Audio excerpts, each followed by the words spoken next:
Welcome back, my friend.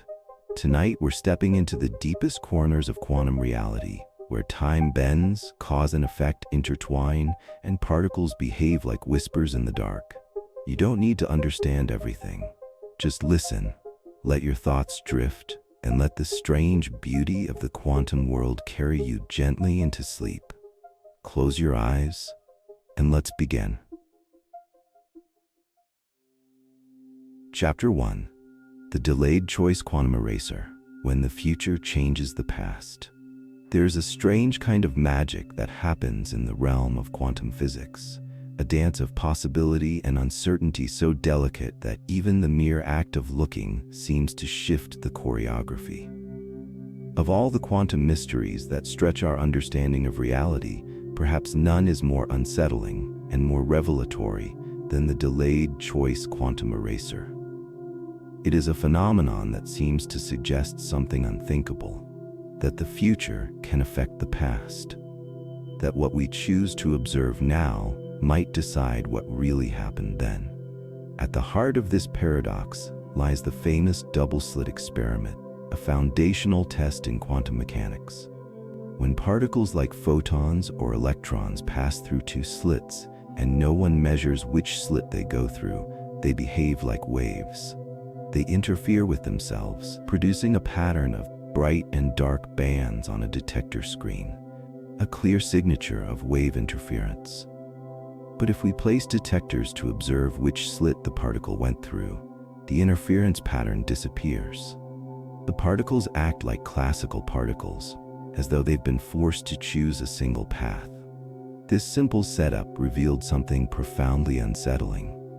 The act of measurement alters the behavior of quantum systems, and not in a passive sense, like reading a thermometer. Measurement in quantum mechanics is an active process. It doesn't merely reveal a property, it seems to create that property. The wave function, which encodes a superposition of all possibilities, appears to collapse into a single outcome when we observe it. Before we look, the particle is in many places at once. After we look, it's in just one. In the 1970s, physicist John Archibald Wheeler proposed an idea that pushed this strangeness even further. What if we delayed our choice to measure the particle's path until after it had already passed through the slits? Could we still affect whether it acted like a wave or a particle, retroactively changing what it did in the past? This became known as the delayed choice experiment, and it was soon realized in various laboratory setups. But the most mind-bending version came later, in the form of the delayed choice quantum eraser experiment. In 1999, a team led by physicists Yoon-Ho Kim and Marlon Scully designed an experiment that took Wheeler's idea and gave it a new twist. The setup involved pairs of entangled photons, twin particles that share a linked quantum state, no matter how far apart they are. To understand the full implications, we need to take a closer look at quantum entanglement. When two photons are entangled, their properties are not defined individually, but only in terms of their shared relationship. Measuring one photon instantly determines the outcome for the other, regardless of distance. This does not allow for faster-than-light communication, but it does mean their states are correlated in ways that defy classical physics.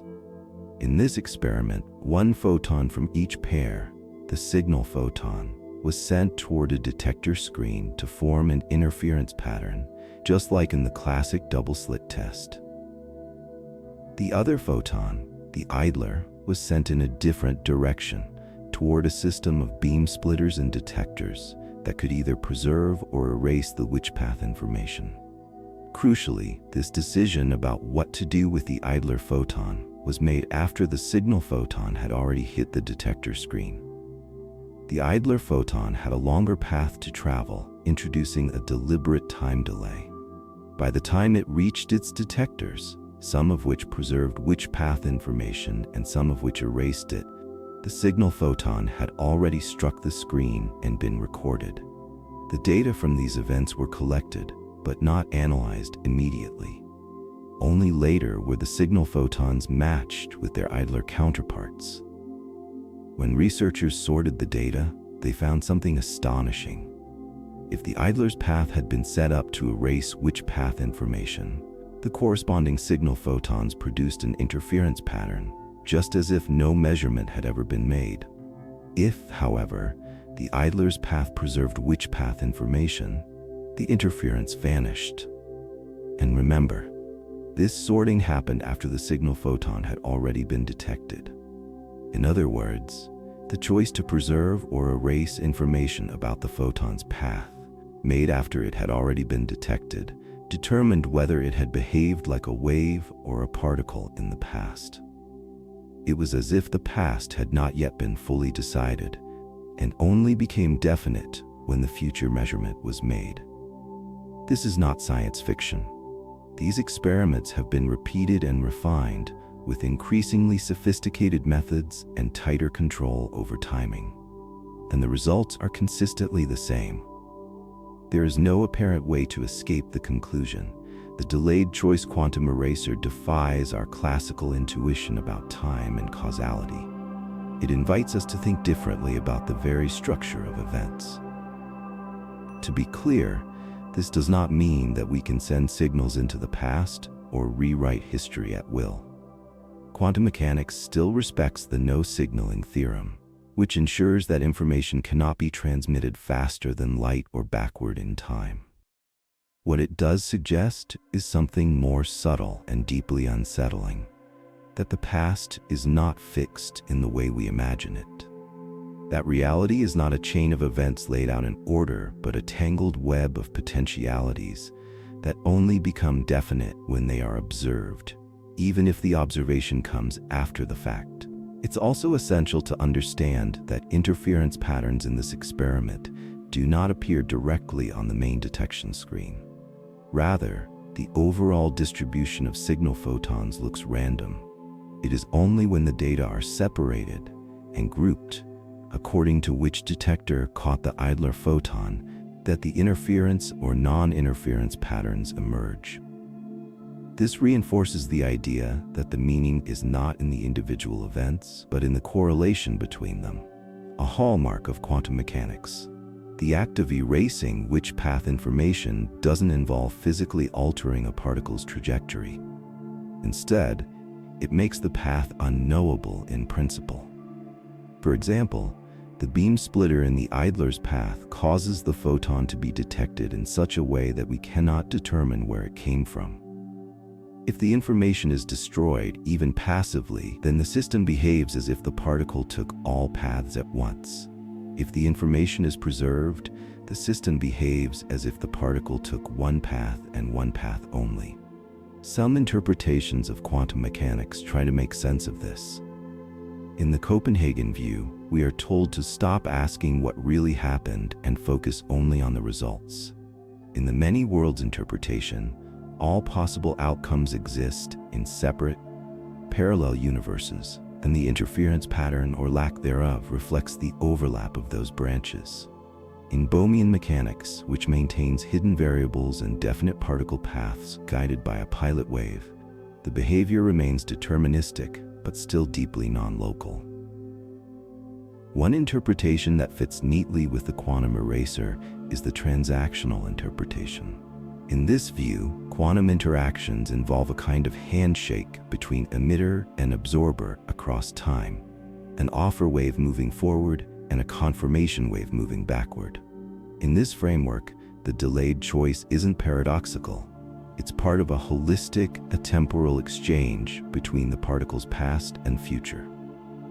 This leads us to consider that time in quantum mechanics may be more relational than absolute. That past and future might not be hardwired endpoints, but flexible boundaries that emerge from the structure of observations. Some researchers suggest that quantum events don't occur in spacetime as we understand it, but instead give rise to spacetime through patterns of entanglement. The delayed choice quantum eraser becomes then not a contradiction of causality, but a window into a deeper level of quantum information flow, one where the classical order of time does not apply. The experiment also underscores a profound lesson about the limits of objectivity in quantum mechanics. We often think of the universe as existing independently of us, cold, mechanical, indifferent. But in these experiments, it is not just the particles being measured, it is our decisions about what we could know that shape the results. Not because we are special, but because quantum mechanics links possibility, information, and outcome in a single, indivisible structure. This raises philosophical questions that science alone cannot answer. If the past is malleable until the right observation is made, then what is memory? What is history? Is the timeline we experience a product of our consciousness arranging events into a coherent sequence? Or is coherence itself something the universe builds only through the act of being watched? And perhaps, in the quiet solitude of a lab, or under the sky filled with stars that are both ancient and present, we glimpse a different kind of time. One not measured in hours or centuries, but in entangled moments, each echoing across the others, like waves overlapping in a timeless sea. In such a universe, perhaps the future is not simply ahead of us, and the past is not behind. Perhaps both are part of something larger, something still unfolding.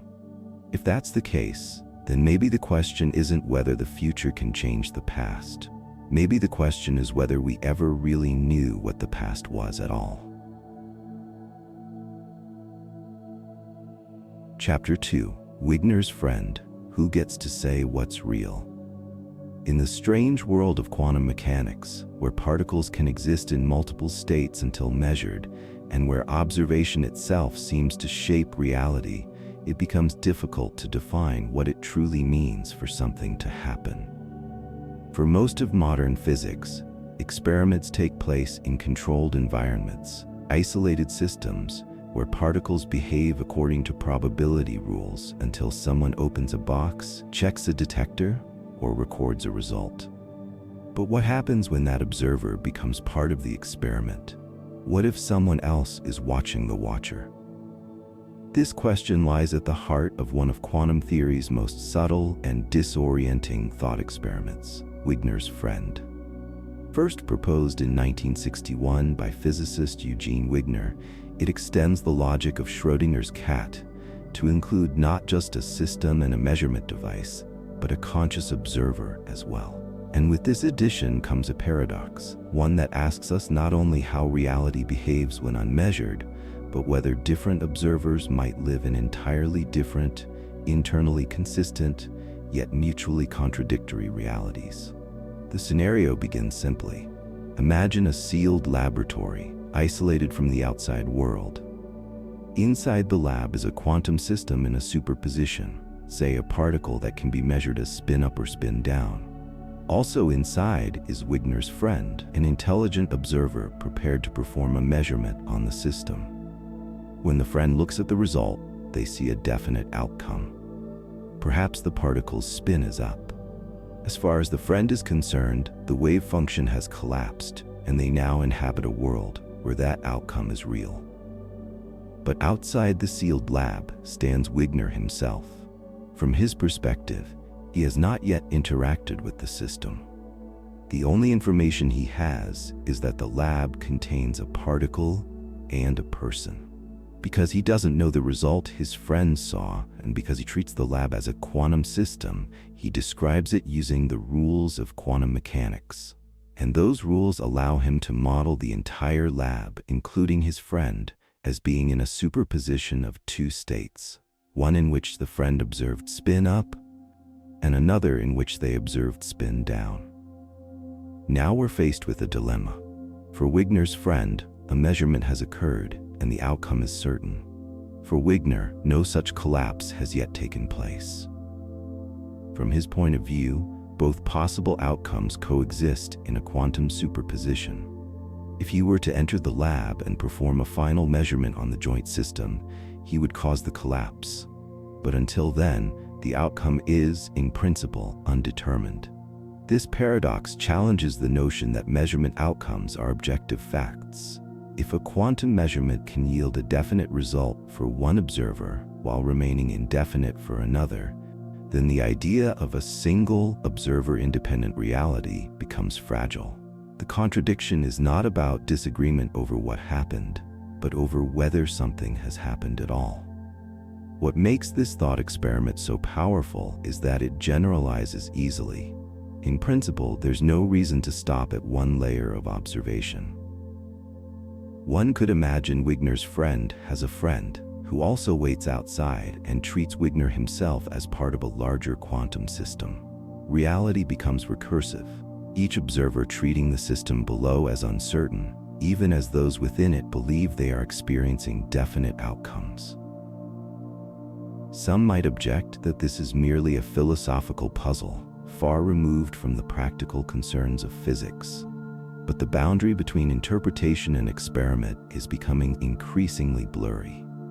In 2019, researchers led by Massimiliano Proietti implemented a version of the Wigner's friend scenario using entangled photons and quantum gates. In this experiment, two observers inside separate labs measured entangled particles. Later, external observers treated the entire process as a coherent quantum system and performed interference measurements that implied the internal measurements could not have had definite outcomes, despite the fact that each internal observer had registered one. This experiment, while limited by technological constraints and assumptions, suggested that certain combinations of assumptions, like objectivity, locality, and observer-independent facts, cannot all be true in the quantum world. If quantum mechanics is complete and accurate, then reality may be fundamentally dependent on the observer's frame of reference. To make sense of this, physicists turn to interpretations of quantum mechanics. The relational interpretation, for instance, embraces this observer dependence. In this view, events are not absolute, but occur only in relation to specific observers. Wigner's friend experiences a collapse because the result is real for them. Wigner does not, because that reality is not yet part of his frame. There is no contradiction because there is no single universal perspective. This may sound unsettling, but it finds an echo in Einstein's relativity. In that theory, simultaneity is not absolute. Whether two events happen at the same time depends on the observer's frame of motion. Wigner's friend extends this kind of relativity into the domain of quantum facts themselves. Instead of time or distance being relative, now truth itself becomes contextual. Yet other interpretations approach the problem differently. The many worlds interpretation avoids collapse entirely. Instead, the friend's observation causes a branching of the universe. One branch contains a friend who saw spin up, another contains a friend who saw spin down. Wigner stands outside the branching, describing the full wave function that includes both outcomes. When Wigner eventually opens the lab, he too branches, entering one version of reality or the other. In this view, both the friend and Wigner are correct, but in different branches of the multiverse. Then there are collapse models like the GRW theory, which propose that superpositions spontaneously collapse over time, especially for large systems. According to these models, the lab doesn't remain in a superposition indefinitely. The collapse happens even without an observer, restoring a kind of objective reality. But these models require modifications to the Schrödinger equation and predict slight deviations from standard quantum mechanics, deviations that so far remain undetected. Decoherence also plays a role in this discussion. When a quantum system interacts with its environment, the superposition states become entangled with environmental degrees of freedom. This doesn't produce collapse in the strict sense, but it makes interference between different outcomes practically impossible. From the perspective of an outside observer, the system behaves as if a definite outcome has occurred, even though no wave function has technically collapsed. Decoherence is a powerful tool for explaining why quantum behavior seems to fade out in large systems, but it doesn't solve the Wigner's friend problem entirely. It explains how classicality emerges, but not why a single outcome is experienced by the observer. And then there's the role of information. Some quantum theorists believe that the universe is fundamentally built from information, not particles or fields. If this is true, then facts might not exist independently, but only as part of a network of information exchanges between systems. Measurement, in this view, is an act of updating one system's knowledge about another.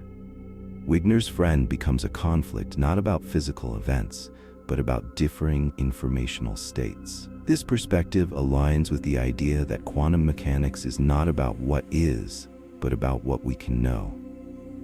The wave function doesn't describe an objective reality, but our expectations about outcomes. Measurement doesn't collapse a physical wave, it simply updates our knowledge.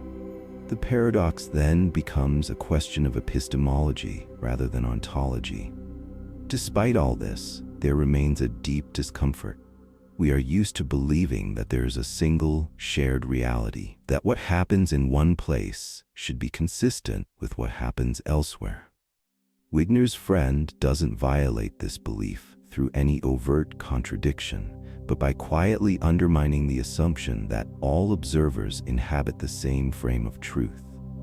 It suggests that the world may be far more fragmented and relational than we imagine. This has implications for how we conduct science itself.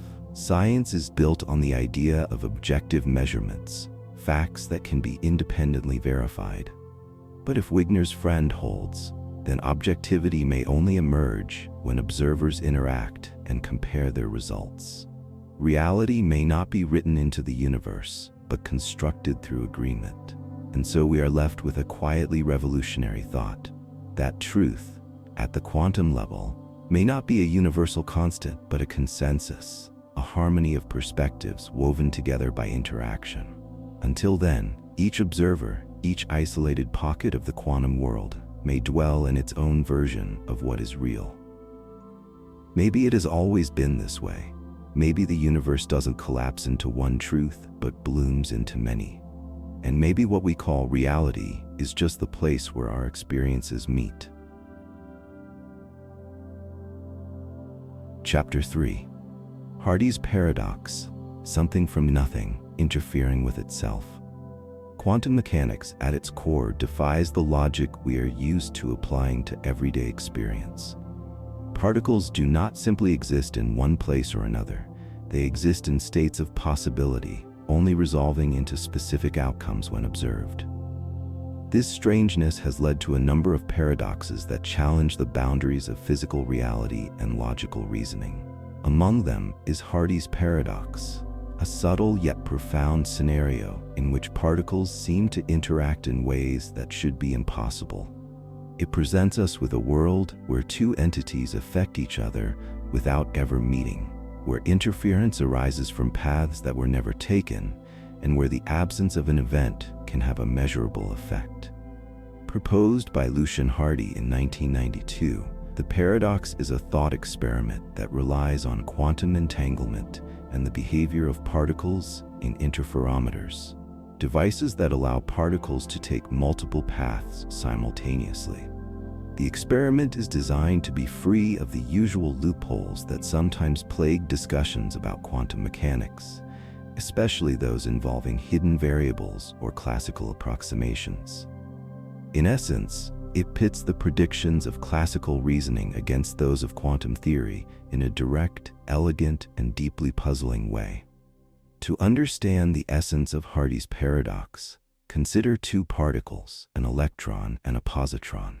Each one enters its own interferometer, and each interferometer is set up so that the particle has two possible paths, one that passes through a central interaction region and another that avoids it entirely.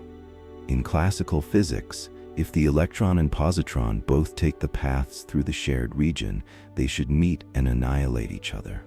This annihilation would prevent either from being detected at their respective outputs, since their mass would convert into energy, usually in the form of gamma photons not tracked by the experiment.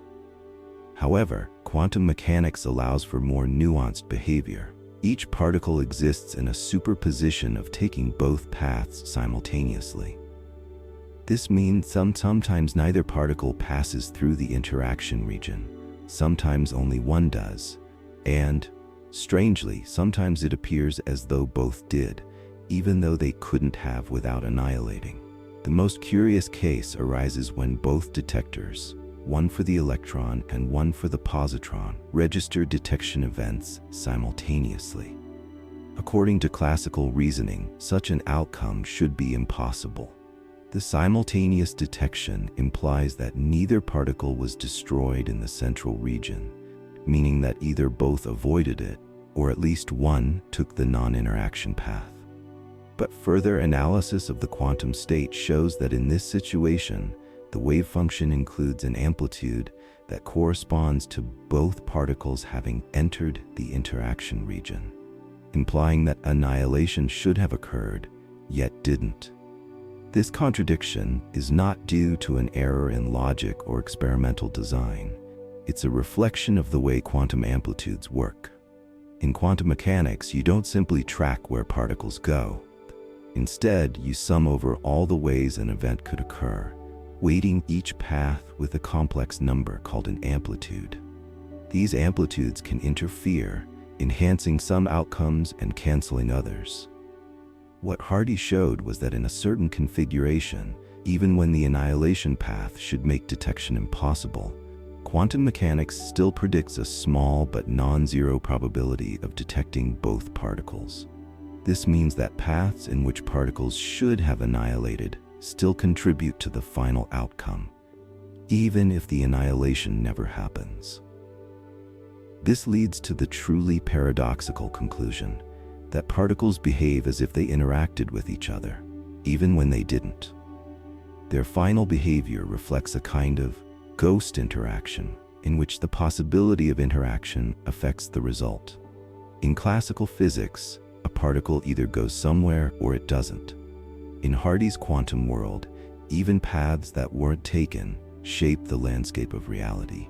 Experiments that reproduce Hardy's setup have been carried out using photons rather than electrons and positrons.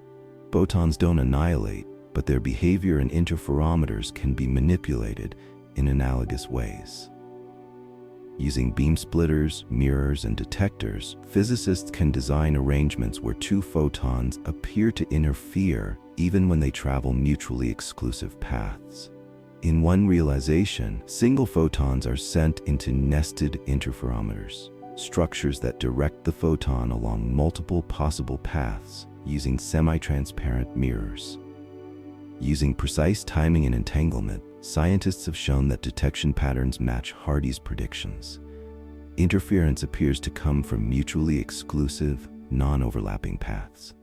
This reinforces the idea that quantum interference doesn't require physical co-location or classical interaction. It arises purely from the structure of possibilities encoded in the wave function. What makes this even more fascinating is how it challenges the principle of locality, the idea that objects can only be influenced by their immediate surroundings.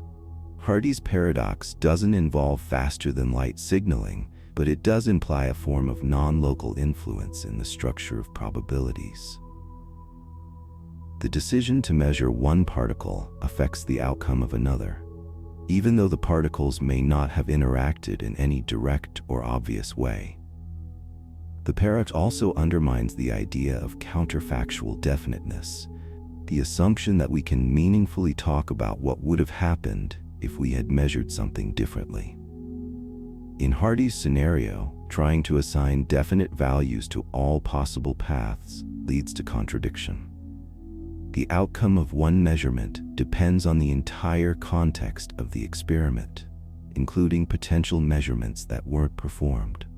In this sense, quantum mechanics tells us not just that reality is indeterminate, but that even hypothetical alternatives are constrained by what actually happens. Hardy's paradox provides a powerful argument against hidden variable theories that try to explain quantum mechanics with underlying deterministic rules. While Bell's theorem already ruled out local hidden variables, Hardy's construction avoids some of the assumptions required by Bell's inequality tests and arrives at similar conclusions. The contradiction between classical realism and quantum prediction is not statistical but logical. The paradox arises not from many repeated trials, but from the inconsistency between what must be true in different hypothetical branches of a single quantum event. Importantly, Hardy's paradox doesn't require exotic physics or speculative assumptions. It arises from basic, experimentally confirmed properties of quantum systems: superposition, interference, and entanglement. And it operates without invoking wave function collapse, decoherence, or any specific interpretation. It's baked into the formalism of quantum mechanics itself. Still, different interpretations offer different responses. The many worlds interpretation, for instance, avoids paradox by allowing all possible outcomes to occur in separate branches. The apparent contradiction arises only because we assume a single outcome in a single world. In another branch, perhaps the particles annihilated. In our branch, they didn't. No contradiction exists because all paths are realized somewhere. Relational interpretations, on the other hand, suggest that the contradiction vanishes when we consider that different observers can have different sets of facts. The interference arises not from a globally inconsistent reality, but from observer-dependent descriptions of measurement outcomes. The interference from paths not taken reflects not hidden truth, but relational properties between systems. In cubism, a more subjective interpretation, quantum states represent an observer's degrees of belief. The paradox dissolves because the wave function is not a statement about what's objectively true, but about what one agent expects. Hardy's paradox becomes a puzzle in information, not ontology. For those pursuing objective collapse theories, Hardy's results pose challenges. Any collapse mechanism must preserve the ability of quantum systems to exhibit interference from unrealized paths, while still ensuring that classicality emerges in the macroscopic world. Some theorists see this as evidence that collapse cannot be truly random or spontaneous. It must be observer or context dependent in a way that's hard to define. And yet, despite these differences in interpretation, all schools of thought agree on one thing: Hardy's paradox is real, testable, and deeply non-classical. It is not a curiosity to be dismissed, but a clue, perhaps even a beacon, pointing toward a deeper understanding of the nature of quantum information and causality. It forces us to ask what it means for something to happen. If a particle can behave as if it traveled a path it didn't take, or interacted with another particle it never met, then perhaps the boundaries between action and possibility are less clear than we thought. Perhaps the universe doesn't distinguish as sharply as we do between the real and the merely potential. In the classical world, events carve out a single, unambiguous history, but in the quantum world, that history seems to be braided from threads of what might have been. Hardy's paradox doesn't just show us the failure of classical logic, it invites us to adopt a new logic, one in which the structure of possibilities has as much power as reality itself. And if even the void, those quiet spaces where nothing really happened, can shape the world around us, then perhaps we are never untouched by what we chose not to do.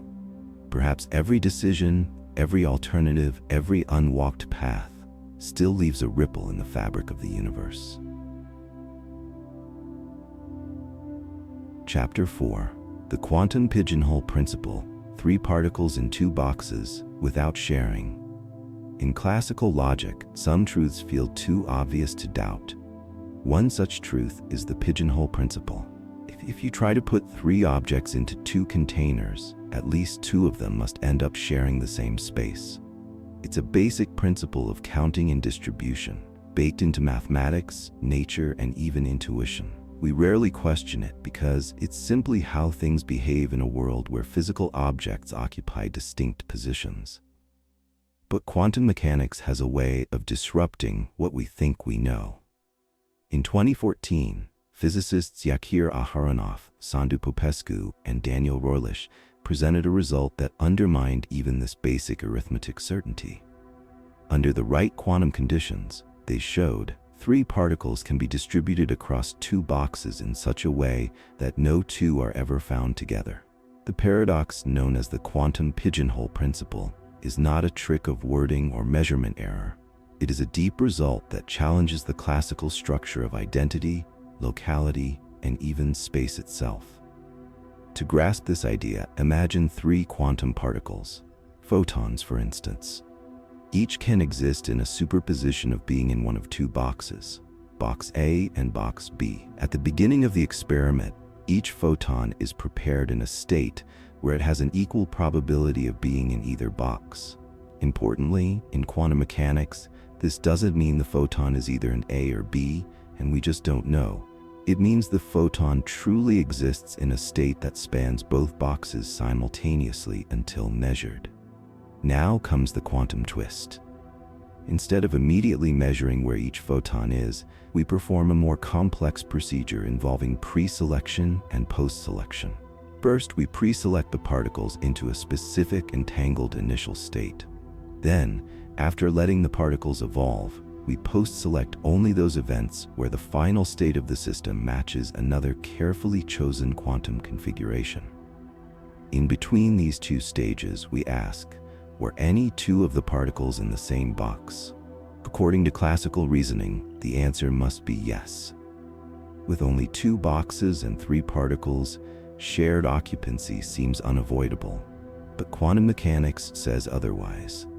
When the system is probed using weak measurements, a subtle kind of observation that gathers information without fully collapsing the wave function, what emerges is the shocking result. In the post-selected ensemble, no 2 particles are ever found in the same box. The contradiction is not that the particles disobeyed space, but that the classical logic used to describe how things occupy space breaks down under quantum conditions. The superpositions, interference patterns, and subtle correlations encoded in the quantum state arrange themselves in such a way that all combinations where 2 particles are together cancel out through destructive interference. What's left are only outcomes where the particles appear to be mutually exclusive, even in a system that should not be able to accommodate such separation. This behavior arises because quantum mechanics allows probabilities to interfere. The amplitude for an outcome, say 2 particles in the same box, can be canceled out by other amplitudes corresponding to different but indistinguishable processes. So even though that outcome is technically possible, it may be made impossible through interference. The paradox emerges not from a violation of the rules of probability, but from the way those rules operate in a universe of complex probability amplitudes rather than simple likelihoods. What deepens the mystery is that this result doesn't require any new postulates or exotic assumptions. It emerges directly from standard quantum mechanics. It does not rely on special interactions between particles or some hidden force that repels them. The particles are not avoiding each other. They are behaving exactly as quantum theory predicts when filtered through the lens of pre- and post-selection. The idea that 3 particles can be arranged in 2 boxes such that no 2 are ever found together is a mathematical feature of the system's wave function, not a flaw in logic or experimental error. To test the quantum pigeonhole principle, physicists have designed experimental setups using photons in optical interferometers. In these setups, photons are directed along paths that simulate the 2-box system, and their correlations are measured at specific stages in the process. The results confirm what theory predicts. The statistical correlations show no evidence of any 2 photons occupying the same path at the same time when measurements are filtered by the correct post-selection conditions. Weak measurements play a crucial role in uncovering this behavior. Unlike traditional measurements, which collapse the wave function and extract a definite outcome, weak measurements gently probe the system in a way that preserves superposition. This allows physicists to extract partial information about a quantum state without disturbing it entirely. In the Pigeonhole setup, weak measurements are used to check pairwise co-occupancy, whether two particles share the same box, without triggering a collapse that would disrupt the interference patterns. From a foundational perspective, this paradox raises significant questions. One concerns the concept of separability, the idea that systems can be broken into distinct, independently existing parts. In classical physics, objects are separable. You can label them, assign them coordinates, and count them unambiguously. But in quantum mechanics, especially when entanglement and interference are involved, systems become non-separable. The collective properties of the whole system cannot be reduced to the properties of the parts. The pigeonhole principle fails, not because the particles are doing something strange individually, but because the system as a whole evolves in a way that defies decomposition. It also touches on the idea of contextuality. In quantum mechanics, the outcome of a measurement can depend on the context of what other measurements are performed. Properties are not just properties, they are conditional, emerging only when certain questions are asked. In the pigeonhole experiment, the question, "Are two particles in the same box?" has a quantum answer that depends entirely on how the system is prepared and selected. The answer is not simply a matter of fact, but of framework. Furthermore, the paradox calls into question our understanding of identity in the quantum world. Particles of the same type are fundamentally indistinguishable in quantum mechanics. They cannot be labeled or tracked in the way classical particles can. This indistinguishability is not just practical, it's built into the theory. The pigeonhole effect reflects this by showing that identity is not required to produce consistent correlations. The wave function doesn't care which particle is which. It encodes only the structure of their collective behavior. These ideas extend into more practical domains as well. Quantum error correction, quantum communication, and quantum computing all rely on exploiting correlations between particles that seem paradoxical from a classical standpoint. Understanding how information can be distributed and protected in quantum systems requires exactly the kind of non-classical reasoning that the pigeonhole principle forces upon us. It is a vivid example of how nature's logic departs from our own, and yet none of this violates the laws of physics. The probabilities still obey conservation rules. The system remains unitary and linear. What is violated is our classical intuition, the sense that things have positions, that numbers can be counted in obvious ways, that if there are more things than places, something must overlap. Quantum mechanics replaces this with a logic of potentiality and coherence, where reality is not so much a fixed arrangement of parts as a structure of interrelated possibilities. The quantum pigeonhole principle doesn't appear in our daily lives because the macroscopic world is flooded with decoherence. The fragile quantum correlations that make the paradox possible are destroyed by interaction with the environment long before they can affect our perceptions. Classical logic works so well not because it is fundamental, but because quantum logic becomes hidden in the noise of the everyday. It is only when systems are isolated, cooled, and controlled that these deeper patterns emerge. But just because we don't see them doesn't mean they're not there. They govern the behavior of the particles inside our bodies, the electrons in our atoms, the photons in every beam of light. And in those moments, rare and precious, when the quantum world reveals its logic, we are given a glimpse of a deeper order. One where presence does not require overlap, where space is not always shared, and where certainty yields to structure. Perhaps the most profound message is not that quantum mechanics breaks the pigeonhole principle, but that it transcends it. It suggests that our universe is built not from solid things filling empty spaces, but from interwoven threads of probability, shaping what can be known through the lens of observation. It is a reminder that the universe is not required to align with what we find comfortable. And maybe that's the wonder of it, that in a world where even 3 pigeons and 2 boxes can defy expectation, we are left not with confusion, but with awe. A quiet realization that we are part of something far more intricate than logic alone can explain. Chapter 5. The 3-box paradox. Knowing too much changes everything. In the world of quantum mechanics, where reality is defined not by certainty but by probability, paradoxes are not bugs, they are features. Among the more mind-bending examples is the 3-box paradox, a scenario that stretches our understanding of measurement, presence, and even the very idea of existence. At its core, the 3-box paradox presents a deceptively simple question. Where is a particle, really? To set the stage, imagine a single quantum particle that has been placed into a superposition across 3 boxes: box A, box B, and box C. This means that before any measurement is made, the particle has no defined position. Instead, its wave function is spread across all 3 boxes equally. Each box holds a part of the particle's potential, but none holds it entirely.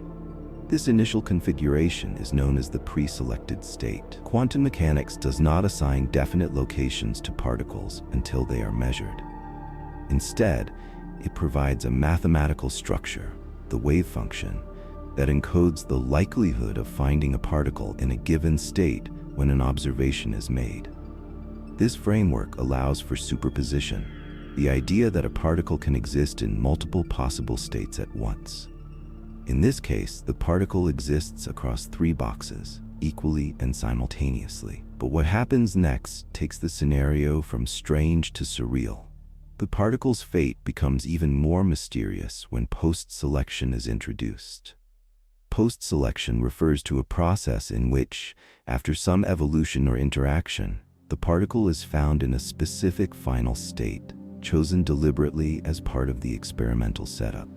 Only those instances where the final state matches the desired outcome are kept. The rest are discarded.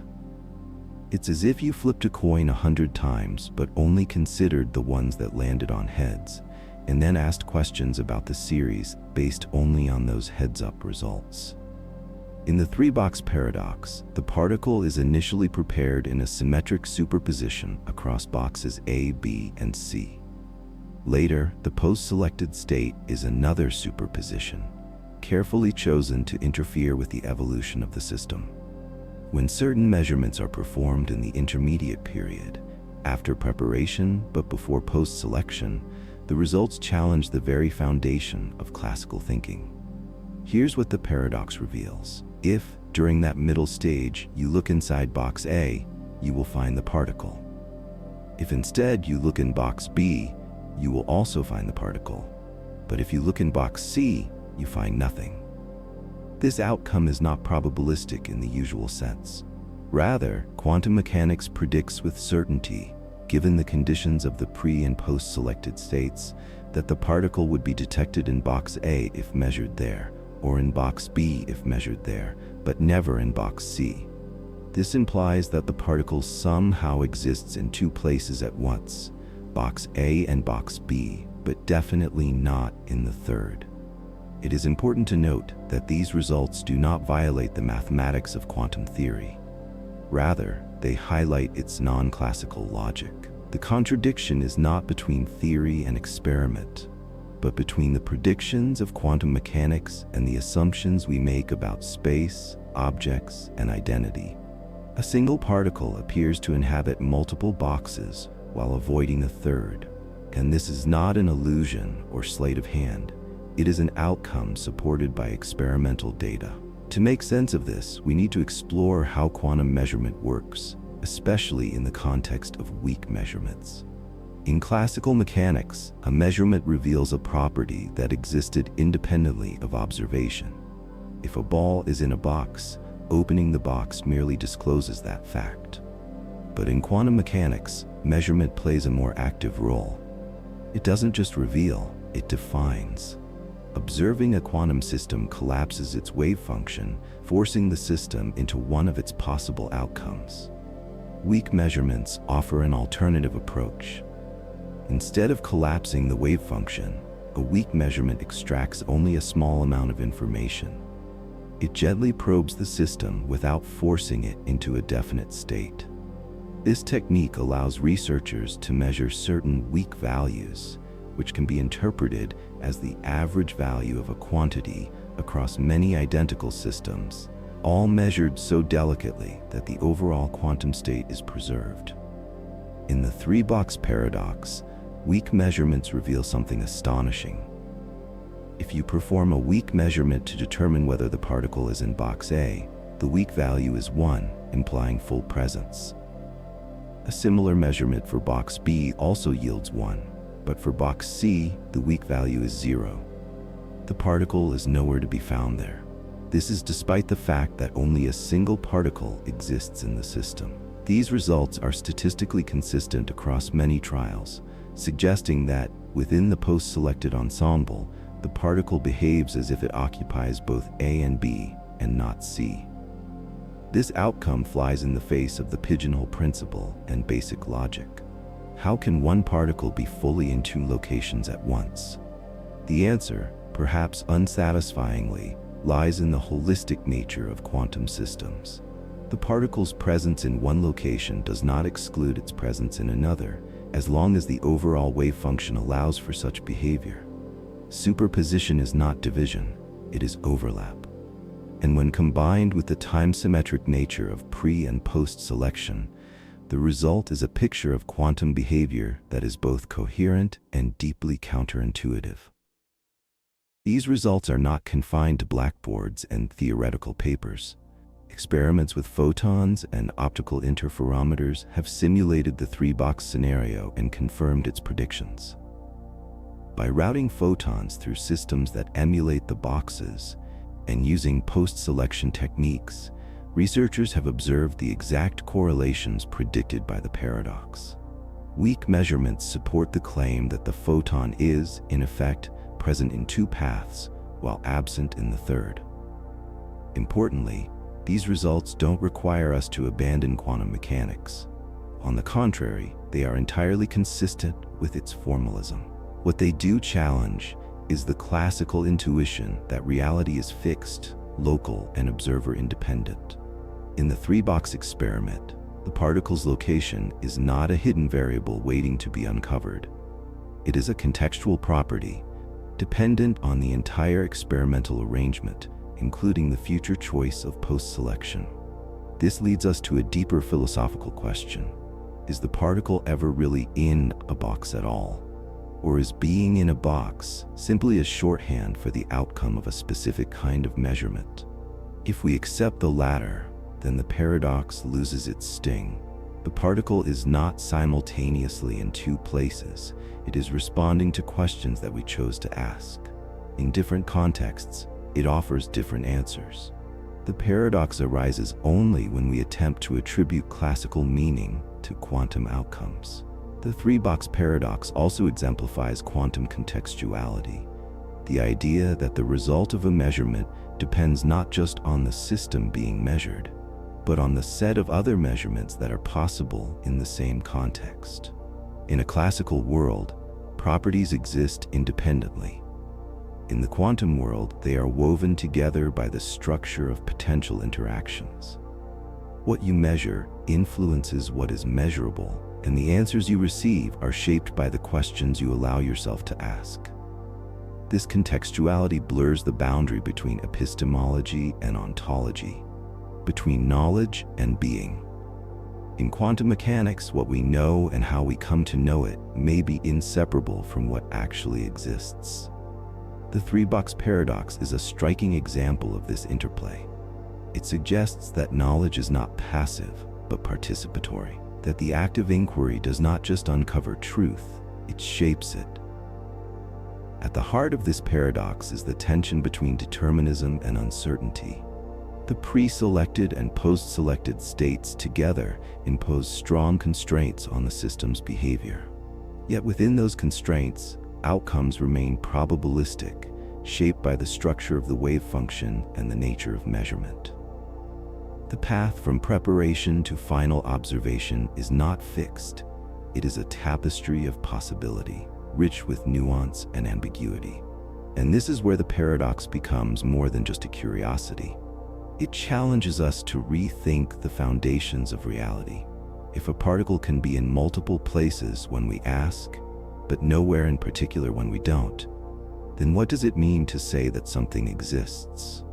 If presence is not an intrinsic property, but a relational one, then existence itself may be less about substance and more about structure, less about being and more about interaction.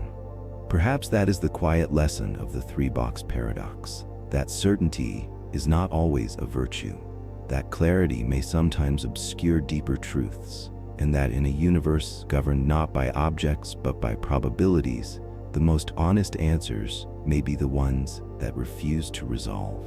We look for particles, for positions, for definitive outcomes, but the quantum world offers us instead a different vision. One where questions matter as much as answers, where the future reshapes the past, and where the act of knowing transforms what is known. A single particle, spread across three boxes, reminds us that reality is not always what it seems, and that sometimes the more we know, the less we can claim to understand. Chapter 6. The Quantum Cheshire Cat, the Smile Without the Cat. In the whimsical world of Lewis Carroll's Alice's Adventures in Wonderland, there is a cat that can vanish entirely, leaving behind only its disembodied grin. It is a curious image, both unsettling and impossible. Yet in the equally surreal world of quantum mechanics, something remarkably similar has been proposed and experimentally demonstrated. In what is now known as the Quantum Cheshire Cat paradox, a particle can be separated from its own properties. Its body takes one path, while its attributes, like spin or polarization, seem to travel another. It's as though the cat and its grin have taken different routes through the universe, and both can be found, but not together. At the core of this paradox lies one of the most fascinating possibilities in quantum theory: the decoupling of a particle's position from its physical properties. In classical physics, an object is a unified entity. A red ball doesn't just roll, it rolls while being red, while having mass, while possessing all its other properties. We assume that these characteristics are inherent and bound to the object itself. Remove the object, and the properties vanish with it. They are not independent actors. Quantum mechanics, however, doesn't always follow that rulebook. In the strange landscape defined by wave functions and probability amplitudes, particles can exist in superpositions, occupy multiple paths at once, and, under special conditions, appear to be separated from the traits that define them. The Quantum Cheshire Cat is an illustration of this phenomenon. It's not a metaphor, it's a carefully structured experiment with real results that defy classical intuition. The first step toward understanding how a particle can be separated from its properties involves a journey into the realm of weak measurements. In quantum mechanics, standard or strong measurements collapse a system's wave function. That is, if you measure a particle's position, you force it to adopt a definite value, which it then maintains. This act of measurement is invasive. It fundamentally alters the system. Weak measurements, in contrast, allow scientists to gently probe a system without collapsing its quantum state. Instead of asking, "Where is the particle right now?" and demanding a definitive answer, weak measurements ask, on average, where does the particle tend to be if we barely disturb it and do this many times? The answer is a subtle statistical fingerprint, one that leaves the quantum state mostly intact, allowing it to evolve, recombine, and be post-selected for further analysis. Post-selection is another essential part of the puzzle. In a post-selected experiment, scientists only keep data where the particle ends up in a desired final state. All other trials are discarded. This choice of pre- and post-selected states places tight constraints on the system, effectively steering the middle part of the experiment, the part being weakly measured, into revealing otherwise hidden behaviors. Now imagine a neutron traveling through a Mach-Zehnder interferometer, a device that splits its wave function into two distinct paths and then brings them back together. Along one path, a magnetic field is applied that interacts with the neutron's spin, its magnetic orientation. Along the other path, no field is applied. By preparing the neutron in a particular initial spin state, and then only selecting outcomes where it finishes in a corresponding final spin state, researchers can design a situation in which the neutron's presence is detected in one path, while its spin appears to have taken the other. How can this be known? Through weak measurements, scientists probe both paths simultaneously. They gently ask, is the neutron here, and is the spin here?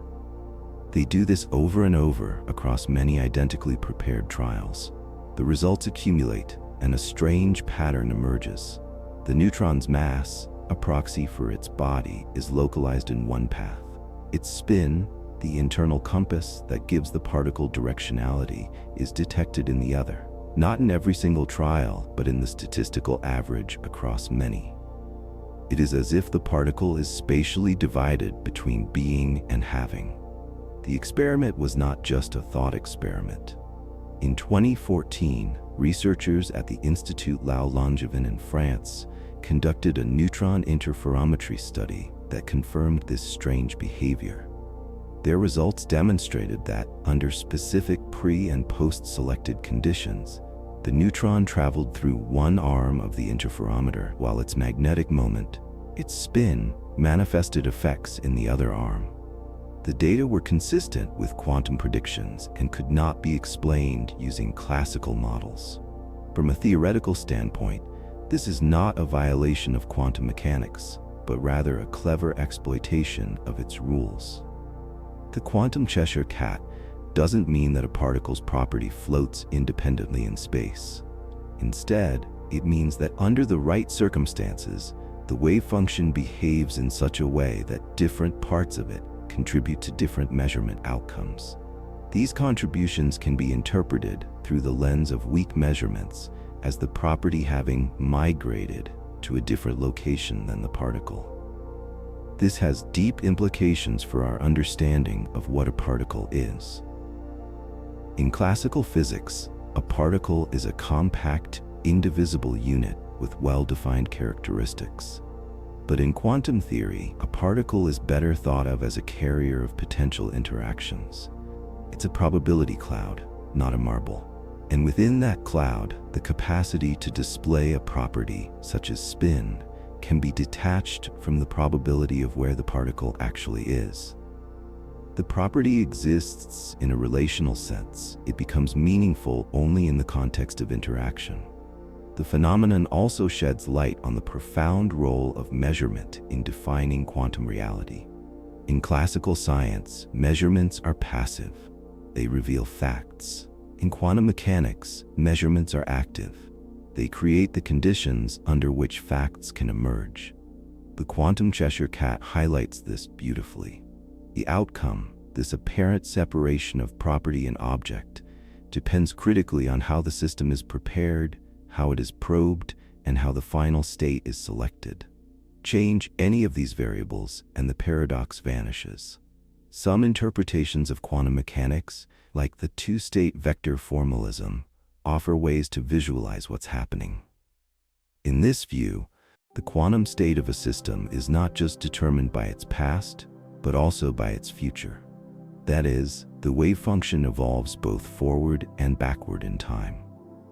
The quantum Cheshire cat emerges in this framework as an interference effect between the forward evolving state and the backward evolving state.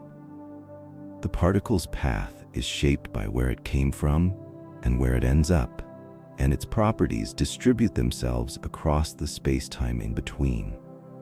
Others see the Cheshire cat as a manifestation of quantum contextuality, the idea that the outcome of a measurement depends not just on the system, but on the other measurements that are possible or performed in the same context.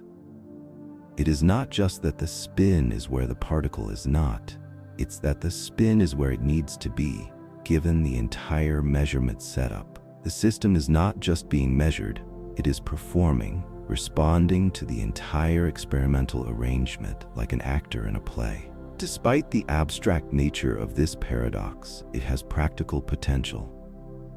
Quantum systems that allow such fine-grained control over properties could be used for precision metrology, where weak measurements detect mute shifts in phase or field strength. It may also offer insights into quantum computing, where the manipulation of quantum information sometimes requires separating degrees of freedom in highly controlled ways. If we can split a particle from its property, we might learn how to store and process information with even greater fidelity. Still, for most observers, the philosophical implications are the most arresting. What does it mean to say that something has a property? If the property can be measured apart from the particle, then perhaps the very notion of having is a flawed concept at the quantum level. Perhaps identity itself is emergent, not fundamental. In the classical world, we are accustomed to associating attributes with objects, form with function. But the quantum world hints at something more abstract, a network of relations, a canvas of potentialities where the familiar categories dissolve. If the grin of a cat can remain after the cat disappears, what is left of the particle when its properties are elsewhere? Is the object the property, or is the property the object? Or is both just a convenient language for something deeper, something unobservable but nevertheless real? These are not just playful questions. They strike at the heart of what physics seeks to describe, not merely what happens, but what it means to say that something exists at all.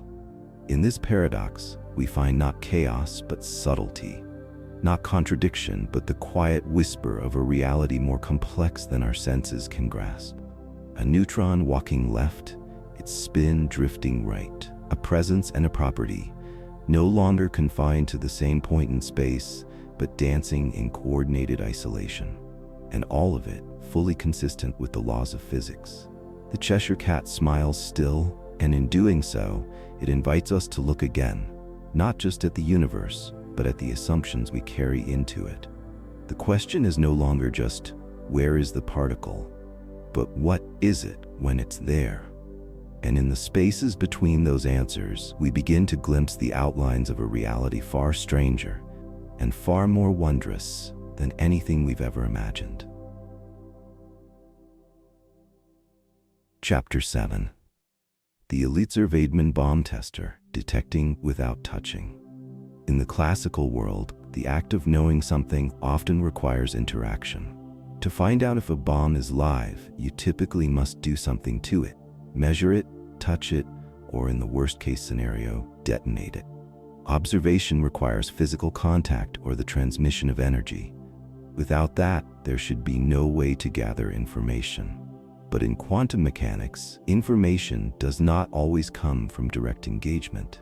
It can emerge from potential interactions, even from those that never actually happen. This is the core of the Elitzur Vaidman bomb tester, a thought experiment that seems to sidestep the very nature of cause and effect. It proposes a scenario where you can know a bomb is live, even if you never interact with it, and it never explodes. Proposed in 1993 by physicists Avshalom Elitzur and Lev Vaidman, the bomb tester paradox asks a deceptively simple question. Can you determine whether a bomb is functional without setting it off? In the classical worldview, the answer is clearly no. If a bomb is sensitive enough to explode upon the slightest interaction, then any probing method that tests its presence would inevitably trigger it. And if you never interact with it at all, you're left in the dark. But quantum mechanics offers an unexpected alternative. Using principles like superposition, interference, and wave function collapse, the Elitzur Vaidman setup allows you to infer the presence of a bomb without it ever detonating. Indeed, without the probing particle even touching it. This type of process is known as an interaction-free measurement. At first glance, the term seems contradictory. How can a measurement be interaction-free? How can information be gathered without physical consequence? The answer lies in how quantum systems respond to possibilities, not just realities. To see how this paradox plays out, imagine a highly sensitive bomb that explodes when struck by even a single photon. Now, consider a single photon sent into a Mach-Zehnder interferometer, a device that splits a photon's path into two separate arms and then recombines them. Under normal conditions, if there is no bomb, the photon behaves like a wave. Its wave function splits across both arms, interferes constructively or destructively depending on the setup, and exits through a particular detector with certainty. This interference pattern is the signature of coherent superposition. But if a live bomb is placed in one arm of the interferometer, it blocks that path entirely. The photon's wave function can no longer travel both routes. The superposition is broken. The interference vanishes. In some cases, the photon will trigger the bomb, an unfortunate but informative outcome. However, in a subset of trials, the photon will take the unobstructed path, reach a detector that would otherwise be dark in a fully functional interferometer, and by doing so, signal that the bomb was live. It didn't explode. The photon wasn't absorbed, and yet information was extracted. The photon knew not to take the blocked path, even though it was never observed doing so. This is the miracle of the Elitzur Vaidman bomb tester. When a photon ends up at an otherwise dark detector, it can only be due to the destruction of interference, which could only have happened if the other path was blocked. Therefore, the bomb must have been live, even though the photon avoided it. The presence of the bomb altered the quantum landscape, not by interacting, but by the potential of interaction. This result is made possible by two central quantum principles: superposition and the collapse of the wave function. In superposition, a particle doesn't take a single path. It explores all allowed possibilities simultaneously, like a ghost drifting down every corridor at once. But when one of those paths becomes fatal, say because a live bomb sits waiting to absorb the particle, the situation changes. Even the possibility of collapse forces the system to adapt. It's not that the particle becomes afraid of the bomb, but rather that the mathematics of quantum evolution encode the constraints into the outcomes. And the collapse?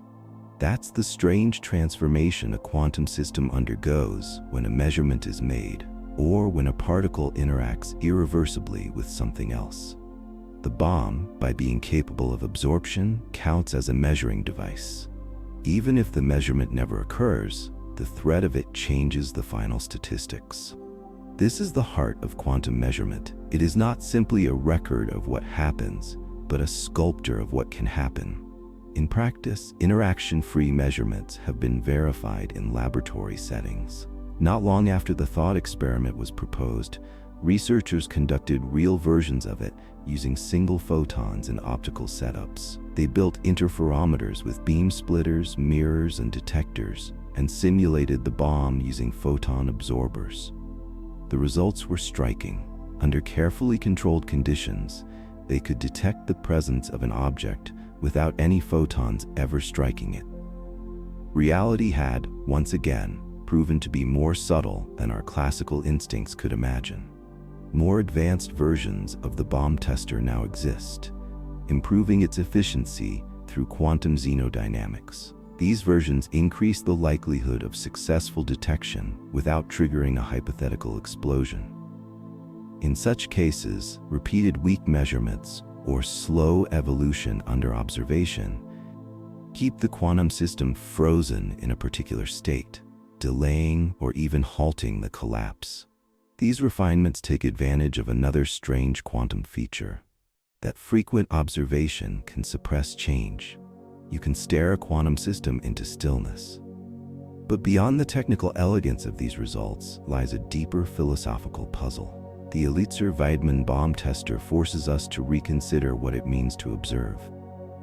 In a quantum universe, observation doesn't always mean direct contact. It can mean the possibility of contact.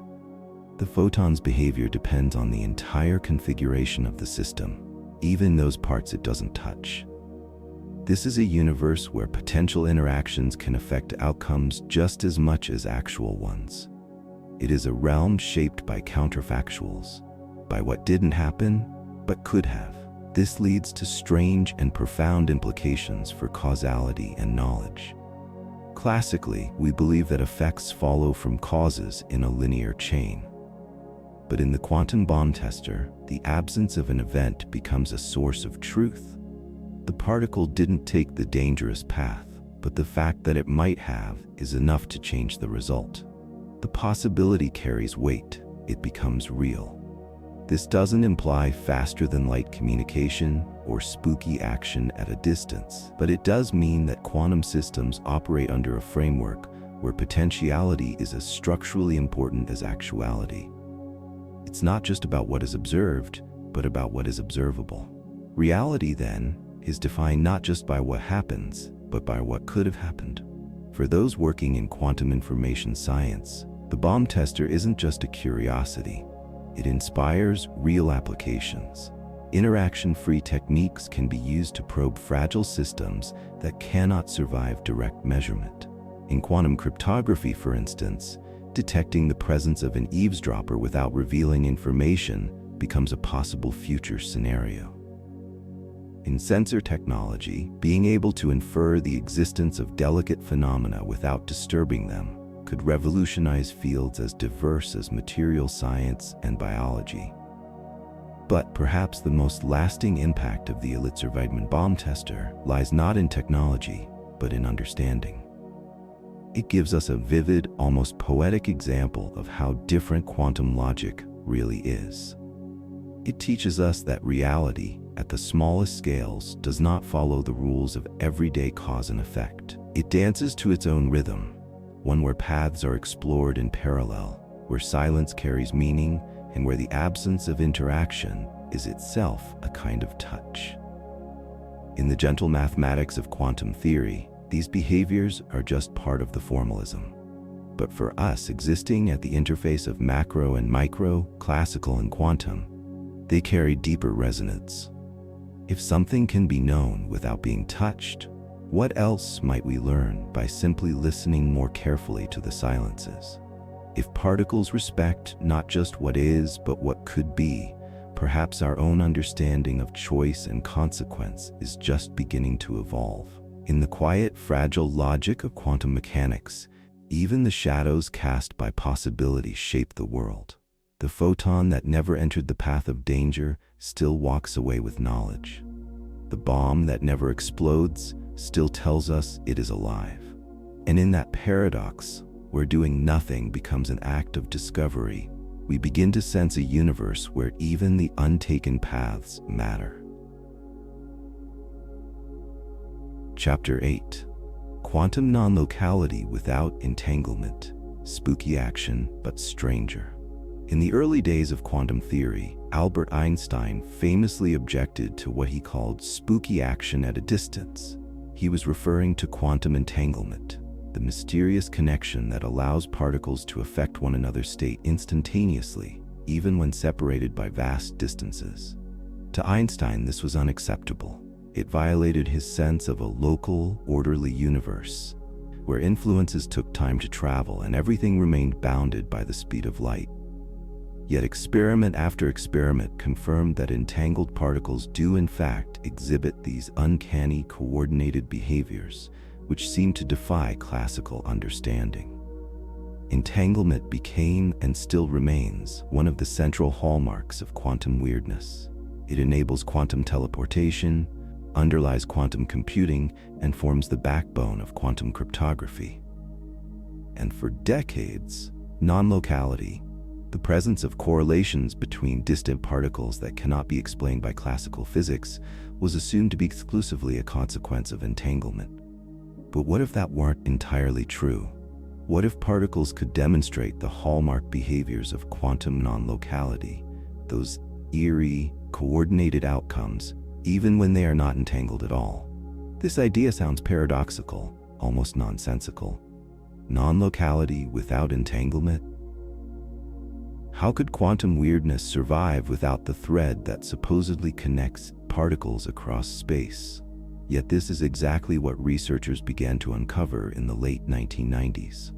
In a landmark 1999 paper, Charles H. Bennett and his colleagues, including DiVincenzo, Fuchs, Moore, Rains, Shore, Smullen, and Wooters, demonstrated a class of quantum systems that exhibited behaviors previously attributed only to entangled particles, despite the fact that they were not entangled in any conventional sense.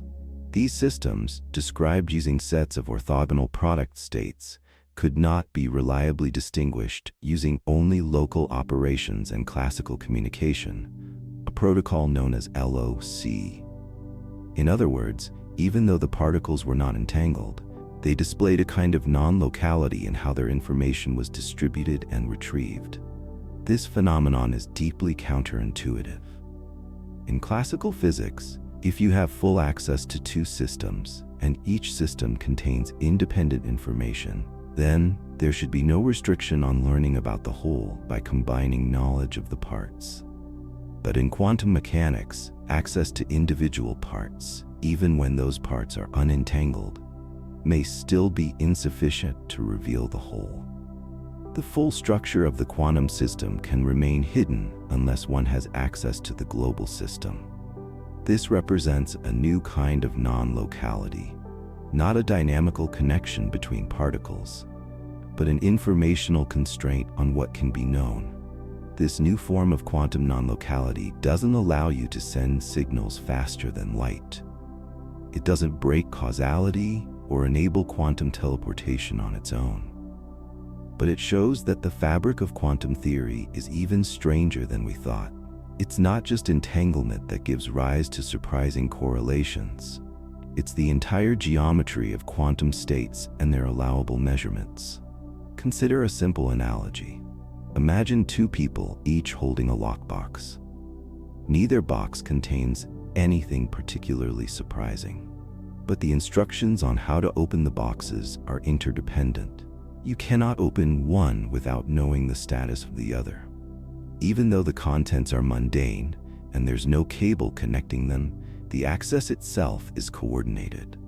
In quantum systems, this access dependency arises not because of shared states, but because of how measurements work in Hilbert space, the mathematical space where quantum states live and evolve.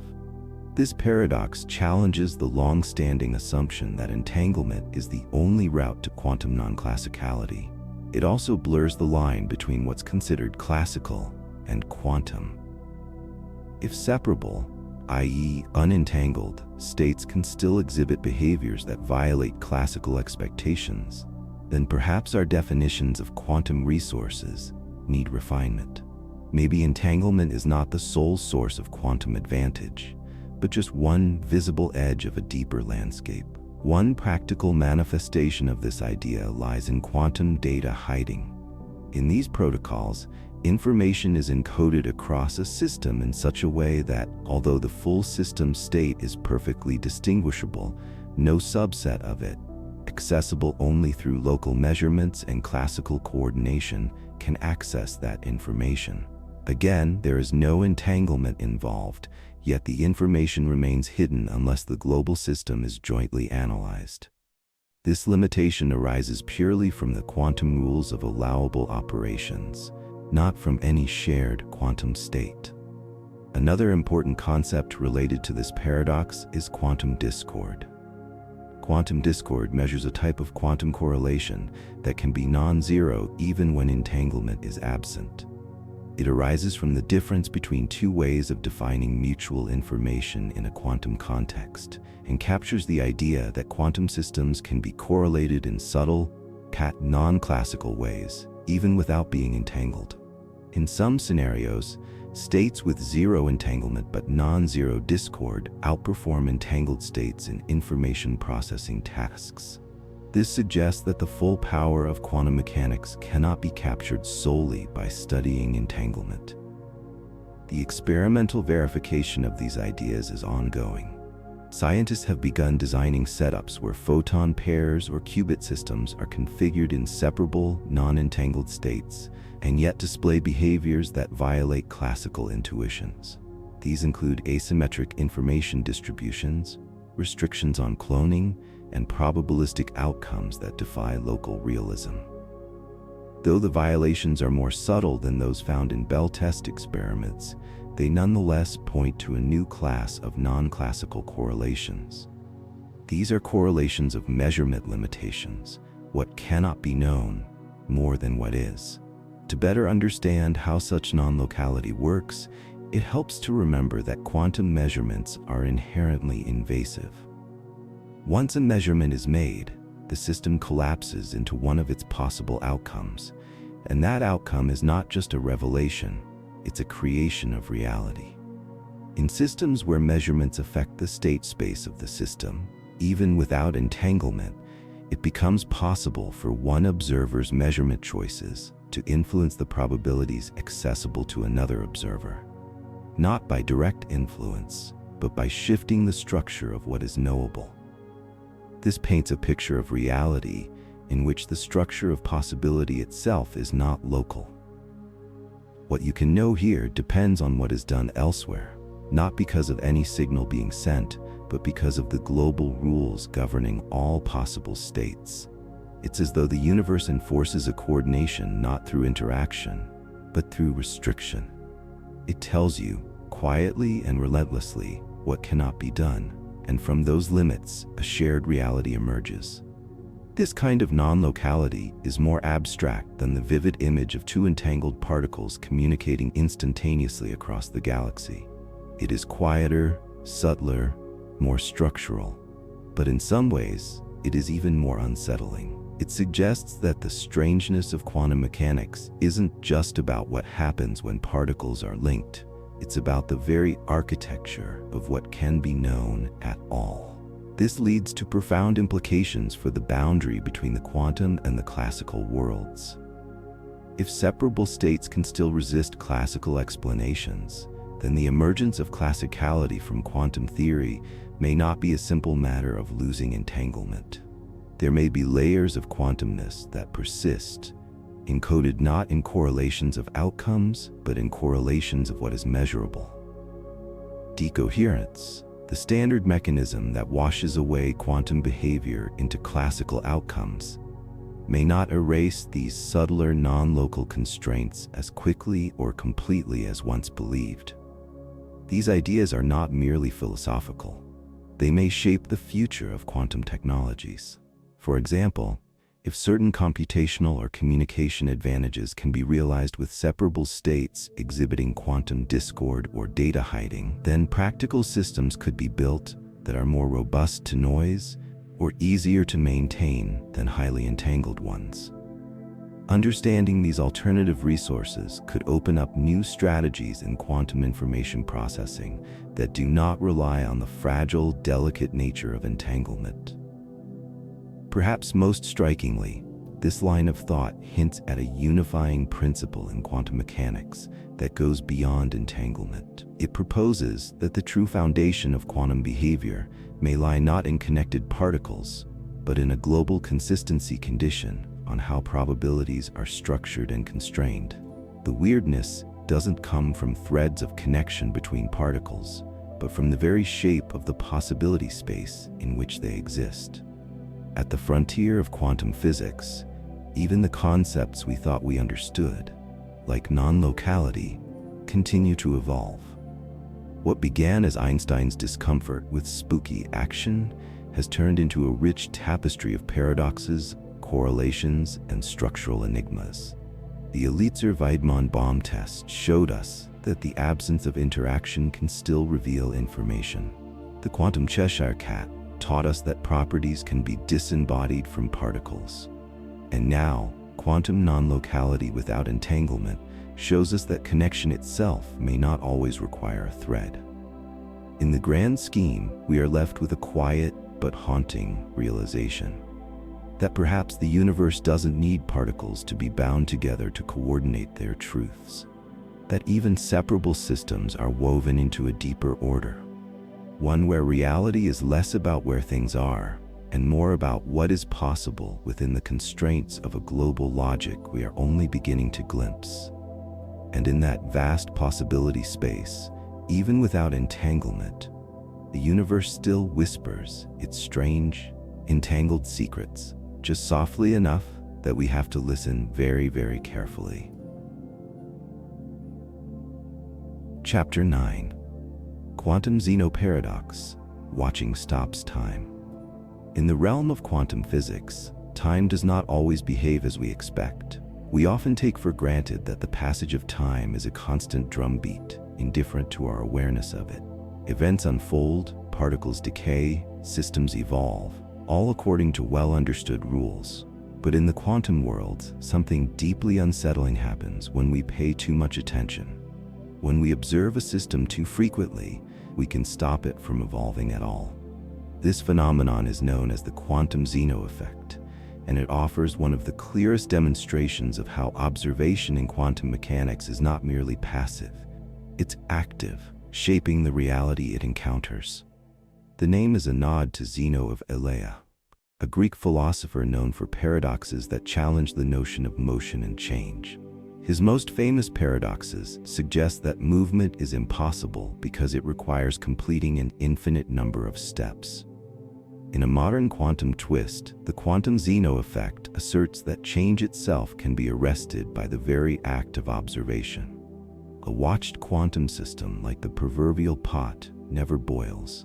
But unlike the idiom, this idea is not merely metaphorical. It has been demonstrated both theoretically and experimentally. The effect arises from one of the most fundamental and elusive principles of quantum theory: wave function collapse. When a quantum system is not being measured, it evolves according to the deterministic rules of the Schrödinger equation. The system exists in a superposition of multiple possible states, each evolving smoothly and predictably. But when a measurement is made, the wave function collapses and the system snaps into one specific state. This discontinuous process defies classical intuition. It's a rupture in predictability, a quantum choice made real by the act of observation. Suppose we have an unstable quantum particle, say, an excited atom, that can decay into a lower energy state. Normally, the probability of decay increases smoothly over time, forming a predictable exponential curve. But if we interrupt the system with rapid, repeated measurements to check whether the atom has decayed, something surprising happens. Each measurement resets the system's wave function, effectively projecting it back into its original, undecayed state. The more frequently we observe it, the less likely it is to evolve into its natural decay state. This repetitive collapse, paradoxically, prevents the very change it seeks to monitor.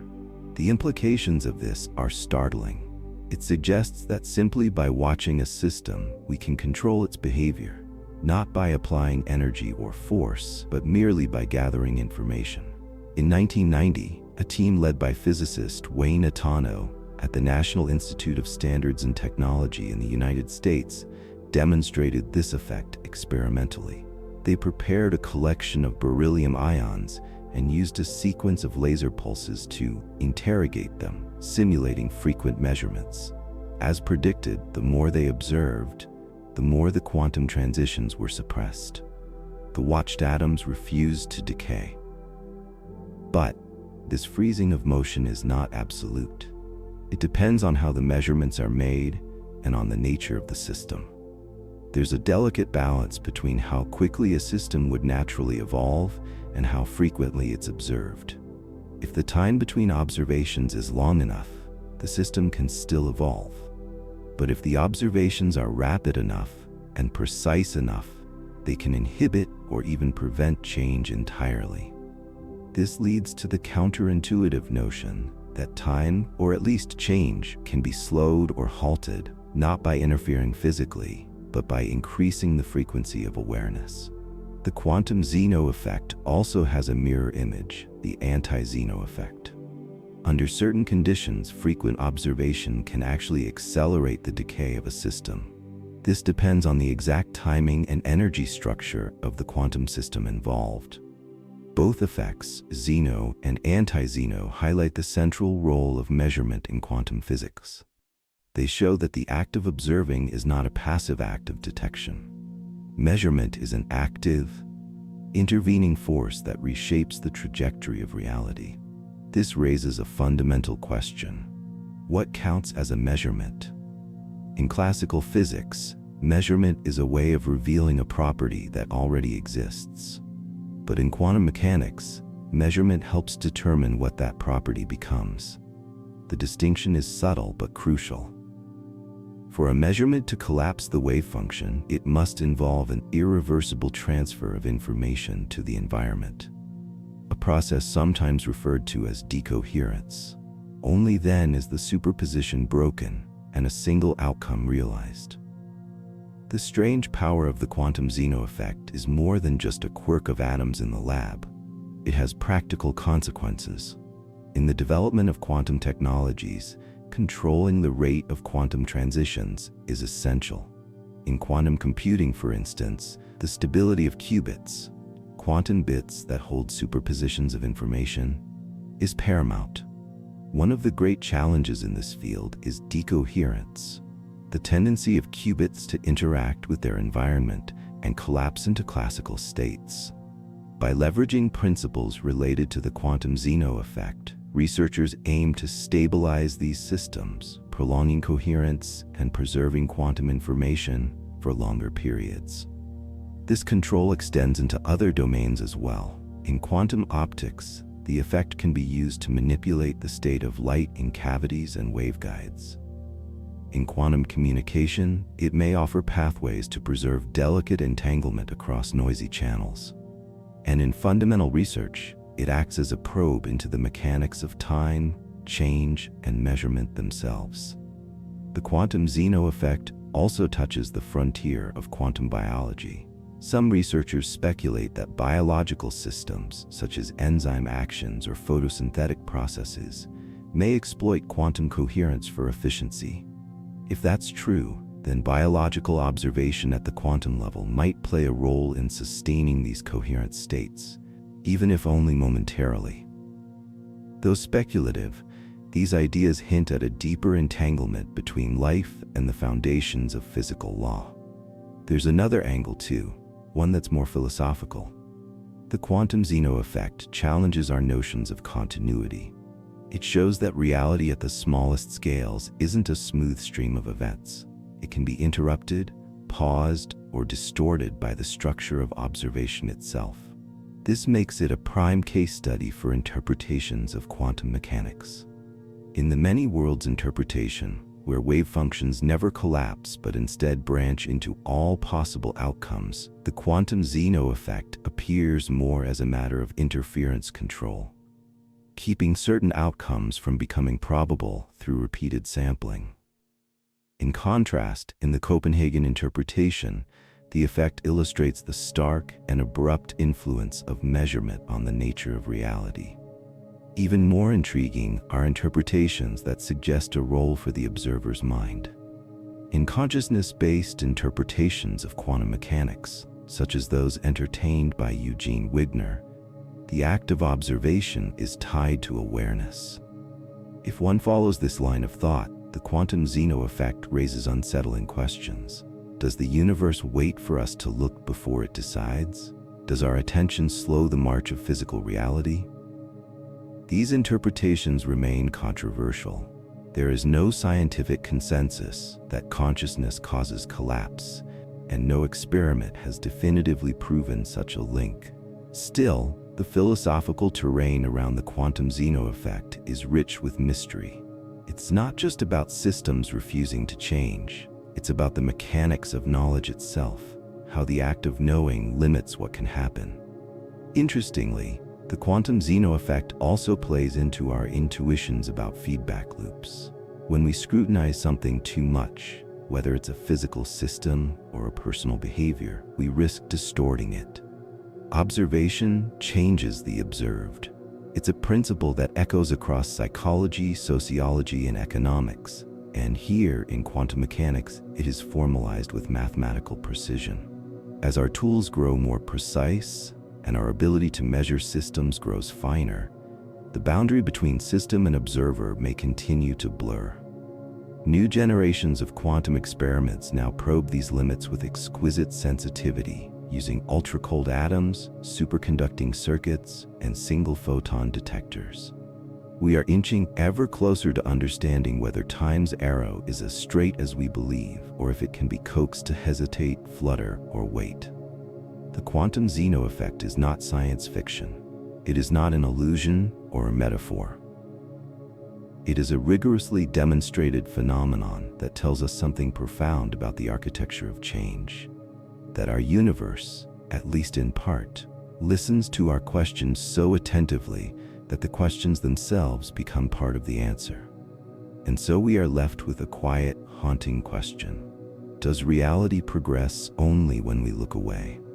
In the space between measurements, does the world take its steps undisturbed? Or is time like a flame, flickering only when we dare to blink?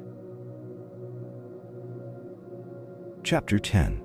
Time-Symmetric Quantum Mechanics, when cause and effect become a loop. Time, as we commonly experience it, flows like a river, unidirectional, steady, and irreversible. The past gives rise to the present, which in turn evolves into the future. Cause precedes effect, and the arrow of time moves forward without deviation. But in the strange language of quantum mechanics, this familiar picture becomes blurred. One of the most provocative ideas in modern quantum theory suggests that time may not have a preferred direction at all. This is the essence of time-symmetric quantum mechanics, a framework that invites us to consider whether cause and effect might flow both ways. In classical physics, the laws that govern motion, from Newton's equations to Maxwell's electromagnetism, are fundamentally time-symmetric. That means they work equally well if you reverse the direction of time. A movie of two billiard balls colliding looks physically plausible whether you run it forward or backward. Yet despite the time-symmetric nature of the underlying laws, the universe we observe seems to play out in one direction only. Entropy increases, people age, and eggs do not unscramble. This irreversibility, or arrow of time, appears to emerge not from the laws themselves, but from the conditions under which those laws operate. Quantum mechanics inherits this time symmetry in its fundamental equations, particularly the Schrödinger equation that governs the evolution of the wave function. However, when a quantum measurement is performed, something peculiar happens. The system collapses into a definite state, seemingly breaking the symmetry of time. The outcome of the measurement is recorded in the present and influences the future, but not the past, or so it seems. Yet, an alternative approach, known as time-symmetric or two-state vector formalism, proposes a different way of looking at quantum systems. Instead of only considering how a system evolves from past to future, this interpretation takes into account both the initial state and the final measurement result. It describes a quantum system using two wave functions, one that propagates forward in time from the preparation of the system and one that propagates backward from the final measurement. These two wave functions together define the complete state of the system in the present, sitting delicately between past and future influences. This dual view challenges the assumption that cause always precedes effect. In the two-state vector framework, the present state of a system is determined not just by its past, but also by its future. In a sense, measurements made at a later time influence the probabilities of events occurring in the earlier interval. It's not that the future is rewriting the past in some overt, paradoxical way. Rather, both ends of the timeline contribute to shaping the outcome of quantum events. This reinterpretation doesn't violate causality, it enriches it by adding a mirror. Perhaps the most famous thought experiment illustrating this idea is the so-called quantum time mirror scenario, where the probabilities of intermediate outcomes depend on both initial preparations and final observations. Experiments based on this approach often involve pre-selection and post-selection, preparing a system in a known state, and later choosing to only examine outcomes where a specific final measurement is made. Within this framework, paradoxical results arise. For example, a particle might seem to have been in multiple places at once, or to have taken a path that it seemingly could not have taken, given both its starting and ending points. These outcomes are not merely speculative. Weak measurements have been used in real experiments to probe such strange behavior. This concept has deep implications for the notion of time's arrow. If quantum systems can be described equally well by forward and backward evolving states, then the idea of a universal present moment, marching in step from past to future, becomes less meaningful. Events may not lie on a linear timeline, but instead form a web where the boundaries between before and after blur. This is not merely a philosophical musing. In some interpretations, quantum events are determined by boundary conditions set not only in the past, but also in the future, as if the system is constrained at both ends of time. The two-state vector formalism has also been connected to weak measurements, a technique in which the effect of a measurement is small enough that it does not fully collapse the wave function. These weak measurements allow researchers to sample quantum systems without completely disturbing them. And when combined with post-selection, they reveal results that often defy classical reasoning. It's in this subtle interplay between weak measurements and time symmetry that some of the strangest predictions of quantum mechanics emerge. Predictions that seem to suggest that reality itself is the product of a kind of temporal collaboration between what was and what will be. There's a compelling elegance to time-symmetric quantum mechanics. By treating both the past and the future as equally real and equally influential, it restores balance to the otherwise one-sided story told by traditional interpretations. It also resonates with certain cosmological theories in which the universe itself may be constrained by both initial and final boundary conditions. In such models, the structure of the entire space-time continuum, from the Big Bang to some distant final state, determines everything that happens within it, much like how both ends of a string pulled taut shape its vibrations. Of course, these ideas are not without controversy. Critics argue that the two-state vector formalism adds complexity without adding new predictive power. Since it requires knowledge of future measurements, something that is often unknowable until it happens, it may seem more like a philosophical reframing than a practical model. Others, however, believe it offers a more complete and intuitive picture of quantum reality, one that aligns better with the mathematical structure of the theory and opens the door to new ways of thinking about time. One of the key challenges in reconciling time-symmetric quantum mechanics with our lived experience is the role of entropy. In thermodynamics, the second law tells us that entropy tends to increase, a principle that gives rise to the so-called thermodynamic arrow of time. This is why we remember the past, but not the future, and why systems naturally evolve from order to disorder. But entropy is not a fundamental quantum property. It is emergent, arising from the statistical behavior of large numbers of particles. This has led some physicists to speculate that time asymmetry may not be a basic feature of the universe, but a consequence of the special low-entropy state at the beginning of the universe. If the Big Bang started the cosmos in an extraordinarily ordered condition, then the arrow of time we experience could simply be the unfolding of that initial boundary condition. In a time-symmetric view, however, the final state of the universe could also act as a boundary, exerting its influence backward in time, just as the Big Bang influences the future. This dual boundary idea is not purely speculative. Some cosmological models, such as those involving time-reversal symmetric universes, posit that the Big Bang is mirrored by a Big Crunch or similar terminal condition. In such a model, time may flow forward from both ends toward a central region. To observers within each side, time would appear to flow normally, but from an external perspective, the universe as a whole would be symmetric in time.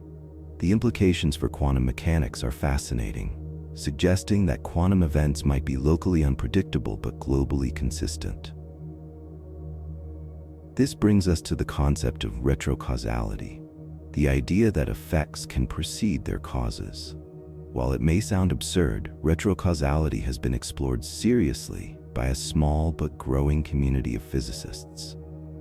In some interpretations, retrocausal influences are not about messages sent backward in time, but about constraints that connect events across time in a globally consistent way. The system evolves such that both past and future boundary conditions are satisfied, much like how a bridge is built to connect two points across a river. The result is a harmony across time, not a violation of causality. The mathematical framework for such models often makes use of path integrals, a technique introduced by Richard Feynman in which a system's behavior is described as a sum over all possible histories. In a time-symmetric version of this approach, the paths are constrained not just by where the system starts, but also by where it ends. This is conceptually similar to classical least action principles, where the entire trajectory of a system is determined by minimizing or extremizing a global quantity rather than following a chain of local causes. Such ideas can feel foreign, even threatening, to our intuitions.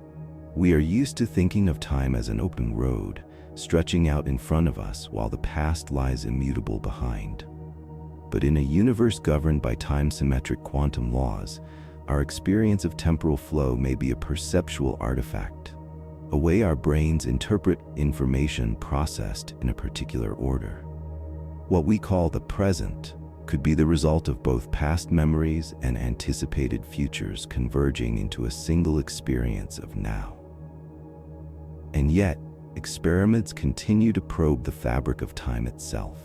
New tests involving entangled photons, delayed choice setups, and weak measurements are being designed to detect whether time-symmetric influences are real or merely mathematical conveniences.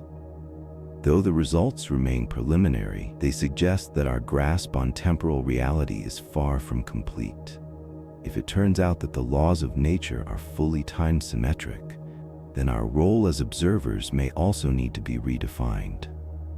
Perhaps we are not merely witnessing a sequence of events unfolding, but participating in a grand interplay that stretches across time in both directions.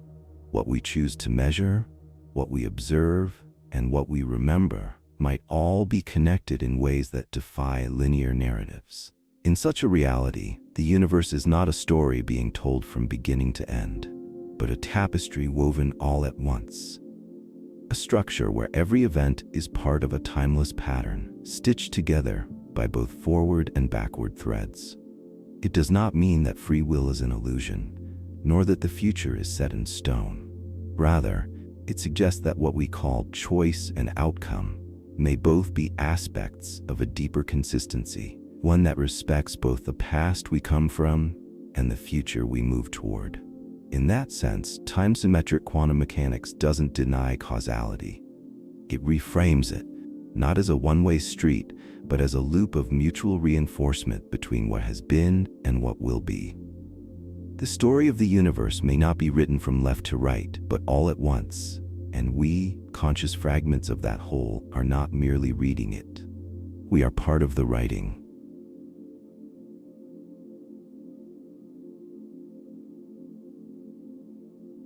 You've just wandered through some of the most puzzling corners of physics, where the universe doesn't always play by the rules we expect. If you're still awake, there's another journey waiting just for you. Another quiet adventure beyond space and time.